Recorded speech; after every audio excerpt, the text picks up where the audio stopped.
Before you send even one cedi to a Chinese supplier, there are a few questions you need to ask them before you send money to them, because finding a cheap product doesn't mean you found a good supplier. Stay tuned and let me talk to you.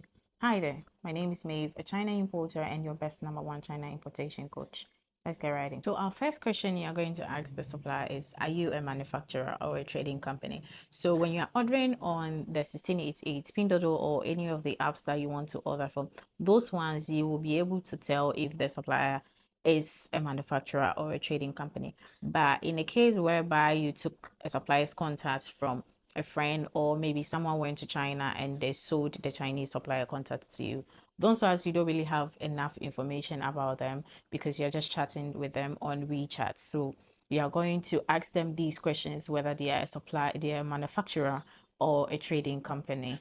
And the next question you're going to ask them is, can you send me a photo or a video, a live video of the product that you want to buy?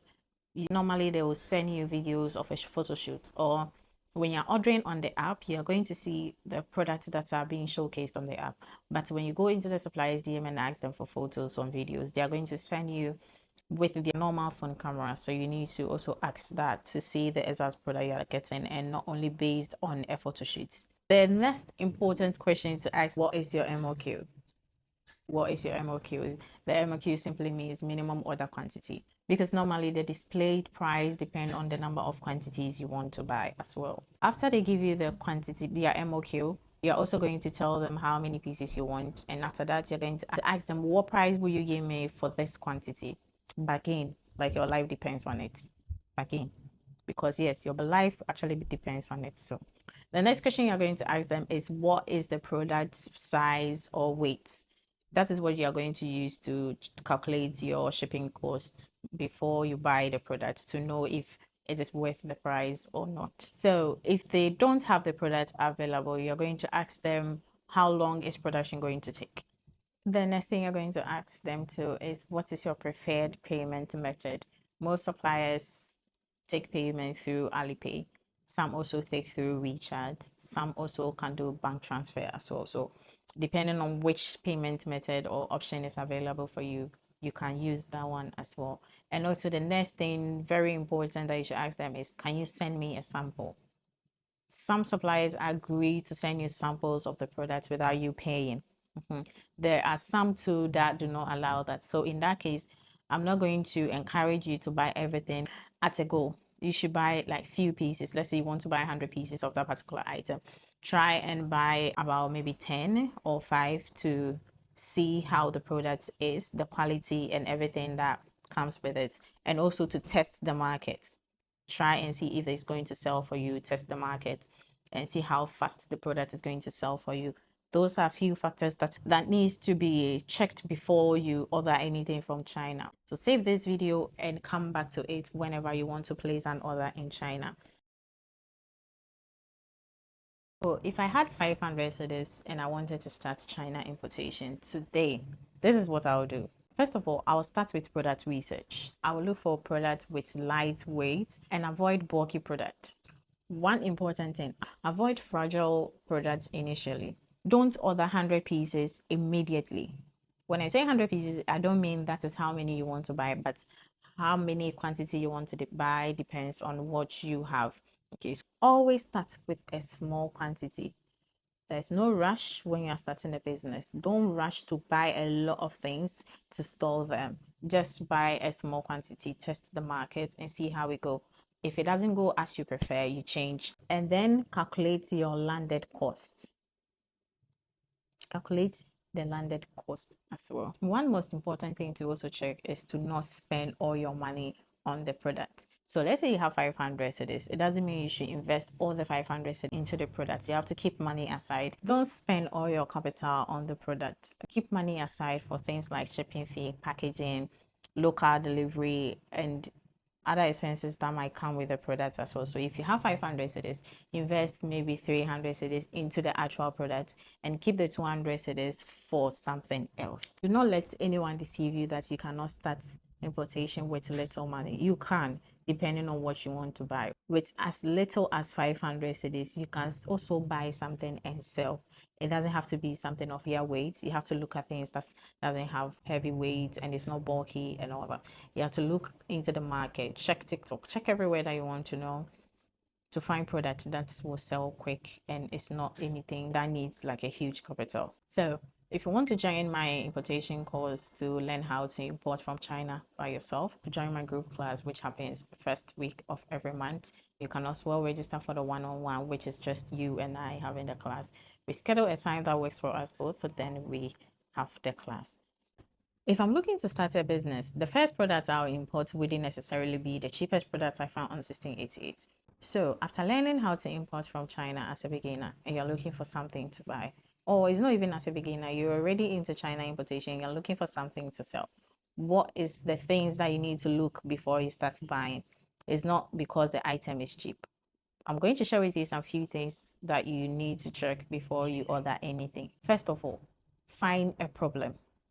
If you want to sell something, the first thing you should be looking at is to find a problem. What are people looking for? What will make people's life easier? What are people struggling with? Find a problem. When you find a problem, you become a problem solver. And that is what everybody is looking for. Number two, check demands. Check TikTok, WhatsApp, Instagram, Facebook, Jumia, Gigi, all the platform, what the social media platforms that you can think of. Look at those places and look at what people are demanding for. What are people selling that is not even enough? What are people looking for even on a daily basis? So before you pick a product, ask yourself, are people actually looking for this product? Before you bring the product into the country and you'll be like, sales name, sales name, but like, you understand? Ask yourself all those questions before you import anything into the country. The third thing is to check competition. Competition isn't automatically bad. It is very important to check how much is this being sold in China? How much are they selling it in Ghana? Do all those calculations because you cannot bring items that are being sold here for 500 cedis and you want to sell the item for 600 cedis because you want profit. Everybody wants profit. But in the market, how much are they selling it? How is it going? The price that they are selling it, are people buying? You need to check all those things and know how to price yours. Either you want to bring it down a little bit or almost closer to what they are selling. So as I always say, always make sure you test the product. Do not just assume this will go and bring 100 pieces into the country. Don't do that. That is the biggest mistake you can ever make. When you think something is good, this is very good for people would want to buy it. That is just you thinking. As a business person, you have to think that way too. But do not go ahead because you think it's very good and people will buy. Do not just go ahead and buy 100 pieces, 200 pieces, just because you think it will go. Always start small. Start small. Test the market to see how it will go. So what I normally say is I would rather buy 20 pieces and sell them peacefully or successfully than go in 200 pieces at a go and realize that nobody actually needs them. After they buy 20 pieces, 30 pieces, or 50 pieces, what are you going to do with the rest if nobody comes for it? Always start small. Okay. Let me show you how I calculate the real price of a product. So if a product costs 20 cedis in China, what is the MOQ? Maybe it's 50 pieces. So I'm going to times 20 by 50. So that's like 1,000 cedis. After checking how much the product costs, you also have to check the local delivery fee. The local delivery fee, let's say, is about 10 RMB. So you add that 10 to the total cost of the product that you've bought, which is 1,000 cedis. You can add that one to it. Now I'm going to add my shipping fee, my local delivery. I mean, from my warehouse, the shipping company that brought the things to me in Ghana, from their warehouse to my house, how much is delivery costing me? I'm going to add that. After that, I'm also going to add the charges that was taken. I add the charges because they are all part of it. If I'm sending you 200 cedis and they deduct 2 cedis from my account, I still need to write it down because I know see your costs. And I'm yeah, so I add those things. They are charges. You got those charges because you were paying for the products, all right? So add it to it as well. The next thing to check is packaging. What are you using to package your items? Are you going to buy packaging bags? Are you buying new pen, a new book, writing details? What are you using for all those things? You have to put all those costs into consideration as well. Very important. And also you need to add additional costs. You never know. Anything at all can come up. So you use that one as an additional cost that wasn't planned. It was unexpected. Let's say by the end of all the calculations that we've done, you realize that the item came up to 1,400. So now you're going to divide the 1,400 by the 50 pieces of item you bought, which is going to give you 28 cedis each. So you realize that you didn't buy the item for 20 cedis, but rather it was 28 cedis. So let's say it's 28 cedis, then you decide to sell it for 40 cedis. You're making profit of 12 cedis. So that is when you can boldly say my profit is 12 cedis, because you've taken all the necessary costs that needs to be taken out. You've taken them out. So what is our lesson here? Our lesson here is don't price your items based on price in China, but rather price them based on the landed cost, everything it costs you for you to receive the item in Ghana, or what it actually costs you to get the product to sell in Ghana. Capish?